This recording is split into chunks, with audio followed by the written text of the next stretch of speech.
Whether it's on the BBC's Merlin, tattoo design, or even the crystal shops down the street, witches are everywhere.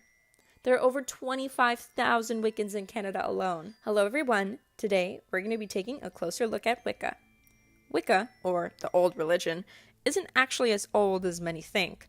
Wicca was founded in and around the 1950s by Gerald Gardner. After the repeal of England's archaic witch laws in 1951, Gardner published Witchcraft Today, which earned him his first coven followers. Now, before we continue, we must establish that Wicca is not a form of Satanism. Wiccan witches very much distance themselves from Satanists, as they don't believe in good or evil. They believe that it's all relative, as everyone can have a bit of both inside them. Anyway, now that that's out of the way, we continue. Wicca is a religion that has a very deep respect for nature. Nature is usually personified through their gods and goddesses. Many witches describe their religion as worshipping creation, rather than the creator. Moving on, let's talk about the Wiccan Rede. The Wiccan Rede is a creed that all witches must follow.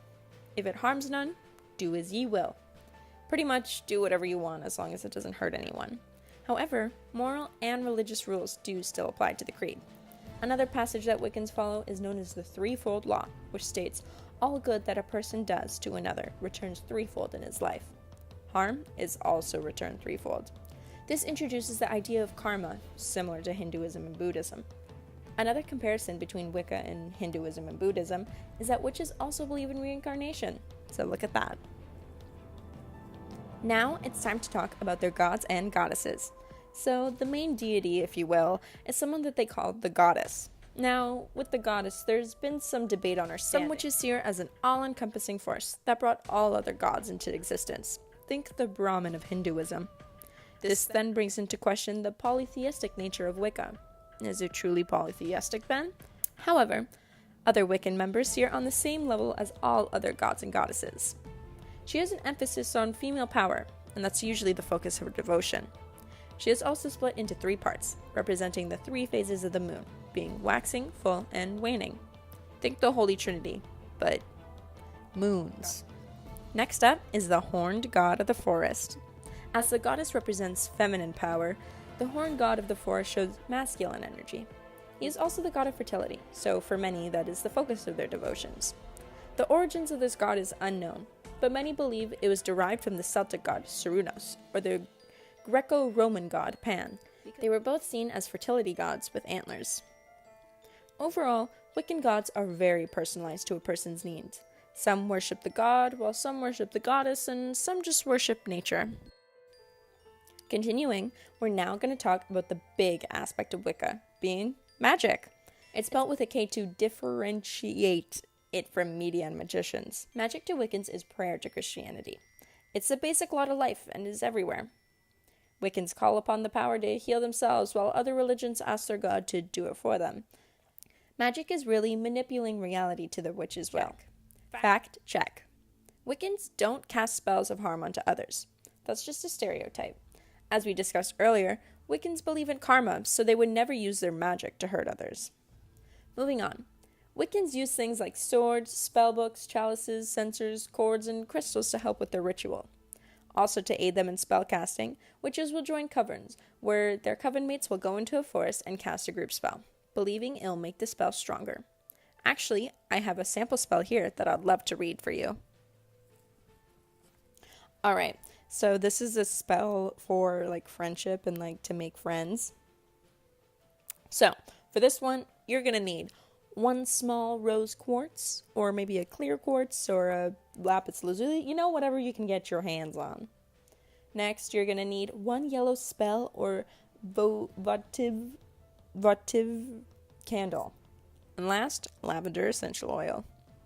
Anoint the candle with the oil. Place the stone in your dominant hand, palm upwards, and lay your other palm on top. Clasp your hands together, close your eyes, and visualize yourself surrounded by positive people who are fun and comforting to be around. When you've captured this feeling, take a deep breath, exhale, and open your eyes. Place the stone in front of the candle, and then light the wick as you say these words. Friendships new and true, let our kindred souls unite. Carry the stone with you whenever you leave the house, and leave it where you'll see it when you're home. And yeah, that's an example Wiccan spell. let's get back to the video. So, the funny thing about Wicca is there's no sacred scripture. No Bible, no Quran. Wiccans just follow the Reed and the threefold law. It's a very free-form religion, so there's no binding text for a Wiccan. However, that does not mean they don't have other books to look to for reference. Most Wiccans will have something that's called the Book of Shadows. The Book of Shadows is a book where a witch can keep track of her spells. And to complement that, Wiccans also have the Book of Mirrors, which is a journal they keep, documenting their magic experiences. Now, it's time to discuss some Wiccan practices. We already discussed the huge one, being magic, but there are other ways Wiccans practice their religion, one being the Wheel of Life. Like Buddhism, Wiccans see life as a wheel, forever turning. The wheel represents the life cycle, the facets of divine, turning points in people's life, etc. It's a guide to help witches understand life. Another way they practice their religion is through the 4 directions, the 4 directions being north, east, south, west, and a secret direction called center. These 4 directions are supposed to correspond with the 4 basic elements, fire, earth, water, wind, and the other secret element called spirit. They might display the 4 directions or the 4 elements on a compass as a visual teacher. Moving on, we will now talk about some Wiccan symbols. So let's get the cat out of the bag. Yes, Wiccans use a pentagram, but not in the way that you think. A pentagram to a Wiccan represents the 4, technically 5, elements, each point representing either water, earth, fire, air, or spirit. A pointed up pentagram shows spirit ascending above matter, and the pointed down pentagram represents the spirit coming down to earth. Next up is the Triskele.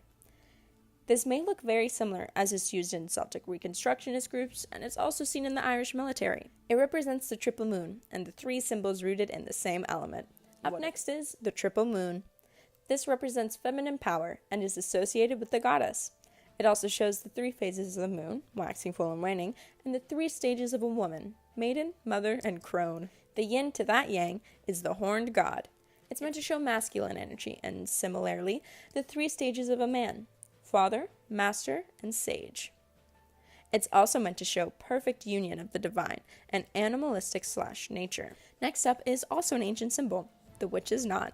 These used to be carved in on people's doors to protect them from evil spirits, but they must be drawn in one continuous line. It also again shows feminine power. Last but not least is the elven star. There are many ideas associated with the star, but the main 2 being the 7 directions and the 5 aspects. The 7 directions being the traditional 4 northeast, southwest, plus the new additions of above, below, and within. The 7 aspects are knowledge, connection, trust, honor, magic, joy, and inspiration. Next up, we got Wiccan festivals. So, a lot of Wiccan festivals are based off equinoxes and the harvest.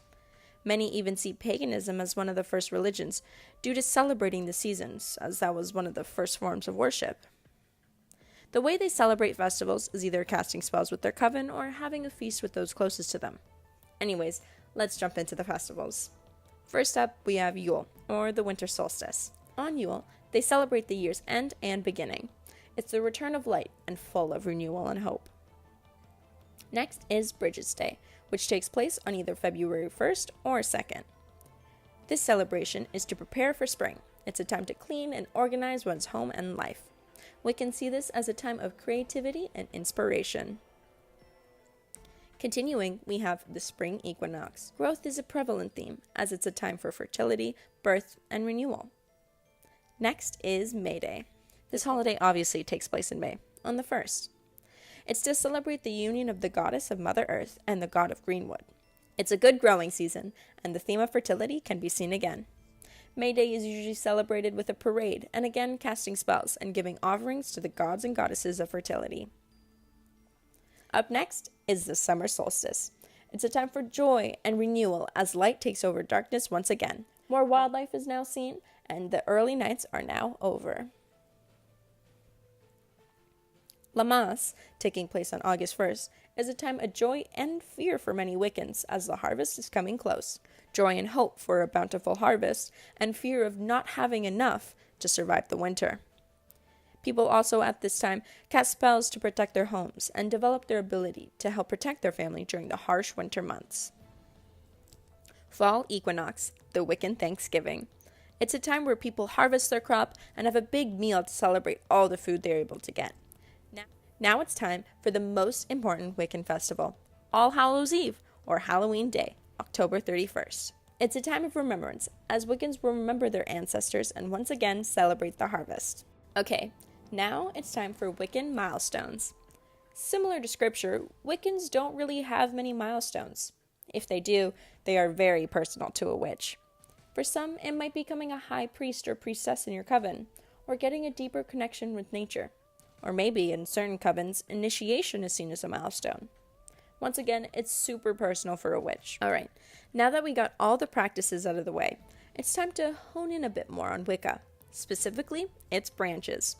I was very surprised to see that even a small religion like Wicca has so many branches. Its branches also followed the flow of sectors in other religions, such as Judaism and Christianity, with there being Orthodox and Reforms. So let's begin with the Orthodox of Wicca, Gardnerian Wicca. This is the main branch of Wicca, in which most people follow. They follow a handed-down book more carefully than many others, but are free to add and improvise, as long as they preserve their original text. They are also very hierarchical. They are also headed by a high priestess, who they can turn to for advice. Reincarnation and Reed are the basic principles, and you must be at least 3rd degree to conduct a service and pass on the craft. Back to their secrecy has actually made them a joke in the Wiccan world, the most popular being, how many Gardenians does it take to change a light bulb? That's a secret! How good is that? Next on the list is Alexandrian Wiccan. Don't let the name fool you. It's not named after its founder, Alexander's, but rather ancient Alexandria. It's seen as the more liberal Gardnerian Wicca. It shares many of the same traditions, but does not agree with Gardnerian strict rules. Think conservative Judaism. Next is Dianic Wicca, founded by Morgan McFarland and Mark Roberts. So this branch actually splits up again into 2 branches. One of the branches' focuses is praising the goddess and her consort, the horn god of the forest. Also, the covens are mixed, which proved the biggest difference between this branch and the other. In the other branch, covens are only women, and only focus on praising the goddess. Next on the list is Celtic Wicca, or the Church of Wicca. This was founded by Gavin and Yvonne Forrest. Celtic Wicca, unlike Gardnerian, is very public about their faith. They offer courses and have many statues to help worship their gods and goddesses. And finally, the last branch is Georgian Wicca. This branch is very, very freeform and promotes doing your own thing, even though they do source from Alexandrian Wicca, and emphasizes doing whatever works for you. Okay, with all that over, now let's talk about some women in Wicca. Actually, Wicca is seen as a form of neo-pagan feminism, and very much treats women as equals. Women are seen in a yin and yang type of relationship. There are also no gender rules, as fluidity can be seen in countless gods and goddesses. Gods and goddesses are actually called that for convenience. Gender isn't the main focal point. Anyway, women in Wicca are treated very equal, and promote equality among the sexes. So, to cap off this video, I think it would be best to lightly touch on Wicca in the media.